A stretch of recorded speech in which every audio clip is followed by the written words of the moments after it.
The presidential pardon granted last week by President Bola Tinubu to 175 inmates and ex-convicts continues to generate public reaction. The clemency followed approval by the National Council of State, while among those pardoned by President Tinubu was Mariam Sanda, who had been sentenced to death in 2017 for killing her husband. The 37-year-old convict had spent 6 years and 8 months at Suleja Medium Security Custodial Center after being sentenced to death for culpable homicide. Her pardon sparked widespread criticism. In response, presidential spokesperson Bayo Ononuga said that Sanda's family pleaded for her release in the best interest of her 2 children, adding that the plea was also anchored on her good conduct in jail, her remorse, and her embracement of a new lifestyle, demonstrating her commitment to being a model prisoner. Sanda was arrested in November 2017 for stabbing her husband to death over alleged infidelity. She claimed her husband died after falling on a broken shisha pot during an argument. Rufai, we took this story. When we took this story back in, I believe, when she was sentenced, it was heartbreaking to hear the circumstances that surrounded her death. And I'll take some reactions because the story has generated quite a few on social media, X, Instagram, and of course, Facebook. And I'll take Obiora, who wrote, "You can call it mercy, or you can call it what it is. Another reminder of how uneven our system truly is. On paper, a pardon looks noble. A show of compassion, a second chance, the image of a just leader extending grace. But in a country where justice bends for the powerful, mercy stops feeling like principle and starts to look like privilege. Too many ordinary people are serving endless sentences for lesser crimes, forgotten in overcrowded prisons with no one speaking their names. They don't get presidential attention or public sympathy. They just fade into the system's silence. And then there's Nnamdi Kanu, 5 years in detention, dragged through endless court proceedings with no clear resolution and no political will to end it. The same government that can find compassion in one case somehow finds only punishment in his. That's not justice. That's selective morality. Rufai, we had Honorable Obia Agwocha on the morning show yesterday, and he, touched on this particular Twitter user's comment, the fact that, the only thing that Nnamdi Kanu is looking for is a release so that they could attend to his health. And, this sort of conversation of who gets pardon or not is, the sort of conversation I'd like us to have. I'll take another expose before I come to you. And this is from Awele, who wrote, "Was the family of the late Yamin Bello, that's her husband, consulted and in agreement before his killer, Mariam Sanda, is being granted pardon?" That's the question. The reason for her pardon is vexatious. The late Yamin had his life cruelly cut short. No opportunity to see his children grow up, and Mariam is free. And that's one of the conversations, that Mariam is free so that she can attend to her children. Your thoughts on the story, Rufai? I like to talk with empirical As facts. always, yes.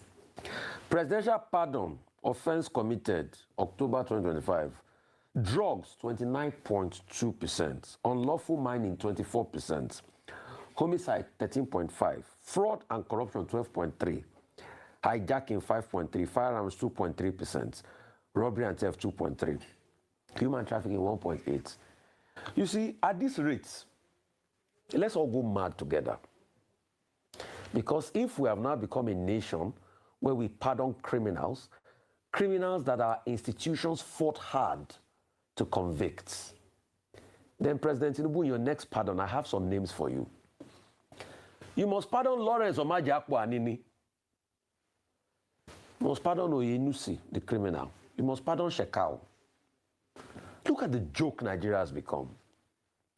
You pardon all these people that have perpetrated heinous crimes, then you now have to drag the name of Herbert Macaulay in it to make it look legitimate. You now have to drag some of our founding fathers in it to make it, after you pardon all the criminals. Look at Farouk Lawan. There was a sting operation where the state security agencies, they were the ones that baited him with the bribe, the marked notes. He pardoned him. So what nation do we have? What nation, I ask, do we have? But in the case of Nnamdi Kanu, people have been speaking. Some Igbo, what is it called, top leaders came to Buhari last time to seek a peaceful resolution to the matter. No. Nnamdi Kanu is not being granted access to see doctors. This one, they're not even asking for pardon, access to see doctors. But all of a sudden, we are seeing all of this pardon flying around. So what lessons do we want for children, the generations yet unborn? A woman, we took the story here, planned the attack for good measure, also lacerated the husband's body. You say you talk to the woman's family before you pass. So the husband family, they have nothing. How would the husband family feel today? And that's the right question. See, the prerogative of mercy is expected that a president will be able to, dispense that prerogative reasonably. But as it is today, like somebody was saying today, I think they should be adding civil society so that we can circumvent the names brought forward. You see, our nation has just become a joke where anything happens. At this rate, we'll start pardoning certificate forgers if they will not even give themselves pardon already. Right. So what kind of nation are we living in? What kind of generation do we want to give? What kind of country? How would they give themselves pardon? Tell me. How would they pardon themselves once they forge the certificates? No, people like Nnaji that their allegations of certificate forging. Yes. When they get to positions, they will pardon themselves now. All right. When they get high up there, they will pardon themselves. We are living in a country where, you are having all sorts of... let me read a newspaper article that was written many years ago for you, Oji, where somebody was saying that people of questionable characters will be the one ruling Nigeria over the years to come. See, New Breed newspaper, this was in 1990s something, where they were saying drug barons may determine the political future of Nigeria. These are the these are the issues in the country. This is not nice. And please, President Tinubu, with due respect, let's stop all of this. Let's make it make sense. Yes. I mean, we have to live in a country where it appears that the federal government, presents itself as being accountable, fair, and just. What is good for the goose, is that how they say it? Is good for the gander. Well,